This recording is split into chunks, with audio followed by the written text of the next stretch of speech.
Hello everyone, welcome to the Pathshala by Supreet Thamija, and today is once again your favorite session, the Sunday special session जहाँ पर आपके strategy questions answer किए जाते हैं.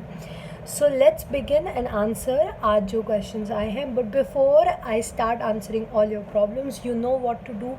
If you have still not subscribed to the channel, फटाफट जाके इस channel को सब्सक्राइब कर लीजिए. अगर आपको मेरे बाकी वीडियोस देखने हों तो आप अनअकैडमी ज्वाइन कर सकते हैं. लिंक डिस्क्रिप्शन बॉक्स में है. आपको अनअकैडमी कैसे ज्वाइन करना है, how to proceed further, everything is given in the link. उसके अलावा for all the classes which are on plus और फ्री और any information you need on my Unacademy profile, उसका भी लिंक नीचे गिवन है. So I will start with the first question. First question was given to me by Rigson. Rigson has said that after studying a topic, how much revision is needed for it. I used to do the revision, but honestly, even after doing it, I don't remember what I have studied. What am I doing wrong with the revision strategy? Okay, I want to actually tell you, all of you, इस question का एक बहुत ही simple solution है. मैंने last time भी ये बात बताई थी, बट पता नहीं इफ़ दैट केम अक्रॉस कि आपको क्लियर हुई थी वो प्रॉब्लम या नहीं. देखो, let's be clear on one thing, revision depends on you. आपको कोई कभी रिविजन की स्ट्रैटेजी नहीं समझा पाएगा. पता है क्यों? क्योंकि आपको अब पता चल जाता है फर्स्ट लुक में कि आपको कौन सा टॉपिक टफ़ या ईजी लग रहा है. अब आपको पता लग गया है रिक्सन, आपको कौन सा टॉपिक टफ़ लगता है जिसको आपको बिल्कुल समझ नहीं आ रहा. So you know what you need to do. You need to do that chapter more than twice. बाकी जो टॉपिक्स इजी हैं या जो समझ आ जाते हैं उनको 2 बार से ऊपर प्रैक्टिस मत करिए.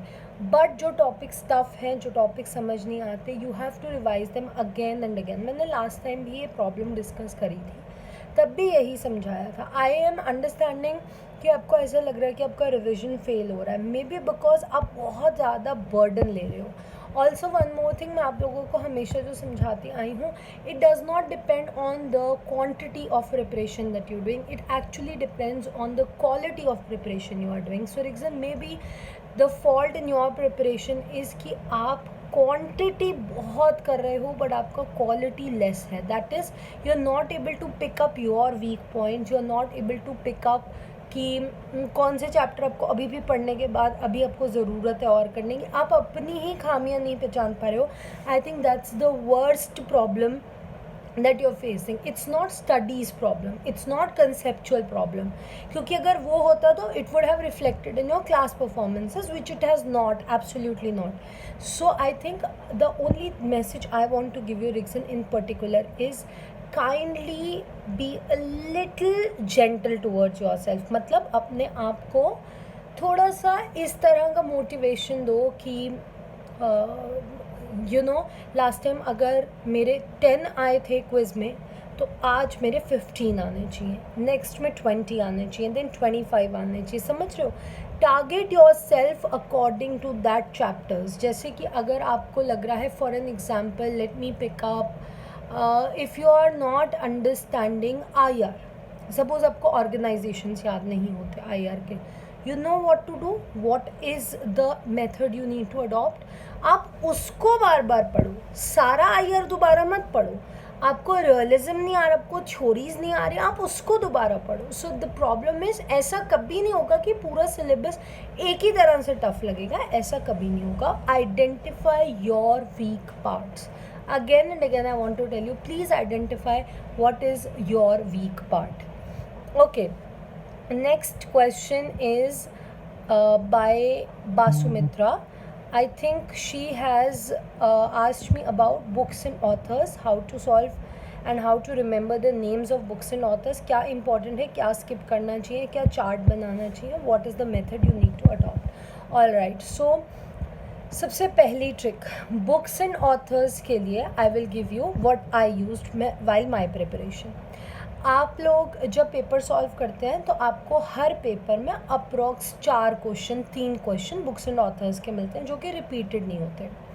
आप जब भी पेपर सॉल्व करें, आपने एक बारी सॉल्व कर लिया, उसको साइड कर दिया, मार्क्स चेक कर लिए, ये गलत है.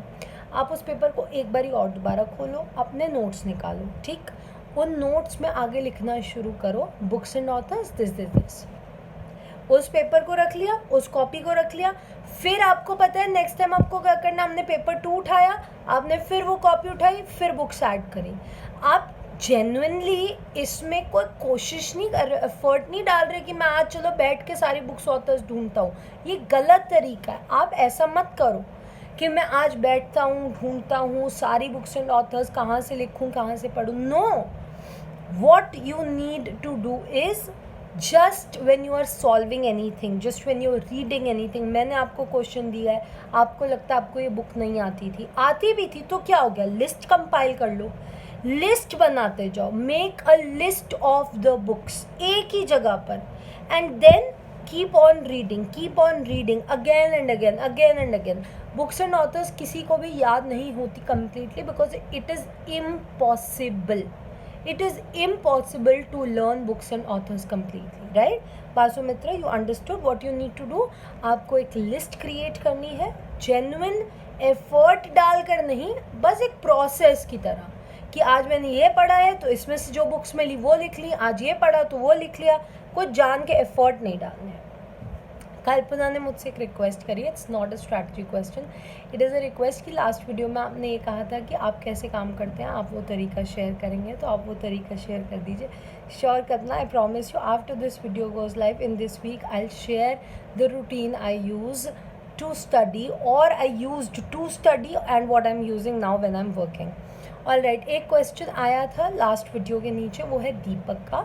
दीपक ने मुझसे क्वेश्चन पूछा था कि मैं जब पढ़ता हूँ तो कॉन्सेप्ट क्लियर हो जाते हैं बट फैक्ट्स मुझे बाद में याद नहीं रहते। इट्स ओके, नो प्रॉब्लम, ये तो हम सबके साथ होता है। मैं जब रेगुलर स्टूडेंट्स जो क्लासेस के हैं वो जानते भी ये बात कि मैं बहुत बार यही समझाती हूँ कि फैक्चुअल डेटा हर किसी को याद नहीं रहता। आई एम वन ऑफ दोस्त जिसको कभी फैक्चुअल डेटा याद होता ही नहीं है। इसलिए Deepak, you are not alone, I am with you in the same situation, but we need to solve this problem, क्योंकि हमें पता है पेपर में 20% ऑफ द सिलेबस फैक्चुअल आएगा, 20% ऑफ द क्वेश्चंस आएंगे। So let me break down what you need to do. जब बात आती है फैक्चुअल पार्ट की, तो I guess I would suggest you कि आपने एक अपना नोट्स टाइप तो बनाए होंगे जहाँ पे अपने सारा फैक्चुअल अपना कंटेंट इकट्ठा कर रखा है। बस उस जो नोट्स की मदद से उसको रिवाइज़ करना, उस पर फोकस देना। जैसे हफ्ते में 2 दिन बना लिए, Tuesday Thursday, Wednesday Friday, Monday Saturday Sunday, working हो तो, है ना, क्योंकि आप वर्किंग हो। आइदर वे आप 2 दिन ऐसे निकालो जहां आप अपना फैक्चुअल डेटा रिवाइज करोगे। दूसरा आपको एक और बताती हूँ, जितने ज़्यादा आप MCQ सॉल्व करते हो उतना ज़्यादा आपका फैक्चुअल डेटा अपने आप क्लियर होता जाता है। सो टेंशन की कोई बात नहीं है, आपने बस क्या करना है, थोड़ा सा कंसेप्चुअल से एफर्ट ज़्यादा डालना है, क्योंकि फैक्ट्स एफर्ट ज़्यादा मांगते हैं। क्योंकि कई लोगों की मेमोरी बहुत शार्प होती है, कईयों की नहीं होती, जैसे मेरे से याद नहीं होता, तो what I need to do, मुझे बार देखना पड़ता है। I think that's the key, that is what I have been using. Always keep your notes clean and tidy, छोटे क्रिस्प नोट्स बनाएं, अपने पास रखें और हफ्ते में कोई 2 दिन निर्धारित करके उन नोट्स को रिवाइज करते रहें। और जब MCQ सॉल्व करेंगे तो आपको इस फैक्चुअल डेटा में बहुत ज़्यादा इम्प्रूवमेंट नज़र आएगा, right? I think that would be the end of today's video. These were all the questions you asked and I have given you the answers. Hope आप लोगों को वीडियो अच्छा लगा होगा। अगर अच्छा लगा है तो लाइक कर दीजिएगा, कमेंट लीव कर दीजिएगा, बताइएगा वीडियो कैसा लगा। And for next week, if there is any student who wants to ask me anything, you are free to send questions anywhere you want. ठीक है? I'll wait for your questions for next week. Thank you so much everyone. I'll see you. Bye.